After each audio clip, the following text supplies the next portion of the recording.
সন্তানদেরকে আজ থেকে ধোঁকা দেওয়া, ওয়াসওয়াসা দেওয়া, এটাই আমার প্রধান কাজ এবং প্রথম কাজ। সে আরো বলেছিল সূরা আরাফের 16 নম্বর আয়াতে রব্বুল আলামিন বলছে, সে বলেছিল ক্বালা ফাবিমা আগওয়াইতানি লাআকউদান্না লাহুম সিরাতাকাল মুস্তাকিম। সে বলেছিল আল্লাহ, আমি তাদেরকে সিরাতাল মুস্তাকিমের পথ থেকে বিচ্যুত করব, ওই পথে আমি ওত পেতে বসে থাকব। যারা সিরাতাল মুস্তাকিমের পথে চলবে আমি তাদেরকে প্রত্যেকটাকে জাহান্নামী করব। তাদেরকে নিয়ে আমি তাদেরকে সিরাতাল মুস্তাকিমের পথ থেকে বাধা দিয়ে তাদেরকে জাহান্নামী করব। এটা আপনার সাথে আমার ওয়াদা।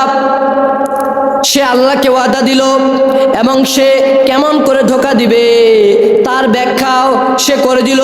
সে বলল সুম্মা লাআতিয়ান্না লাহুম মিন বাইনি আইদিহিম ওয়া মিন খালফিহিম ওয়া আন আইমানিহিম ওয়া আন শামাইলিহিম। তখন সে বলল, ও রব, আমি তাদেরকে সামনের দিক থেকে, পিছন দিক থেকে, ডান দিক থেকে, বাম দিক থেকে আমার আগ্রাসনী হামলা চালাবো। তাদেরকে আপনি একটা কেউ ওয়ালা তাজিদু আকসারহুম শাকিরিন, আপনি তাদেরকে একজনকেও শুকরগুজার বান্দা পাবেন না। আমি তাদেরকে ওয়াসওয়াসা দিব, ধোঁকা দিব। এজন্য রব্বুল আলামিন আমাদেরকে জানায় দিলেন, ইয়া আইয়ুহাল্লাযীনা আমানু, হে ঈমানদারগণ, ও আমার ভাইয়েরা, আমরা ঈমানদার না বেঈমান, আমরা ঈমানদার।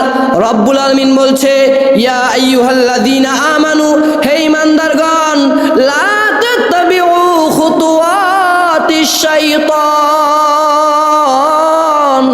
তোমরা খবরদার শয়তানের পথ, শয়তানের তরিকা, শয়তানের পথ অনুসরণ করিও না। কারণ হচ্ছে ইন্নাহু লাকুম আদুউম মুবিন, সে তোমাদের প্রকাশ্য শত্রু, সে তোমাদের দুশমন।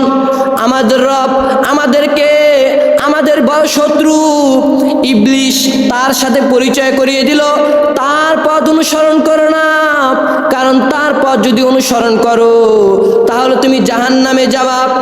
সেজন্য রব্বুল আলামিন আমাদের বড় শত্রু ইবলিসের সাথে আমাদেরকে পরিচয় করিয়ে দিলেন।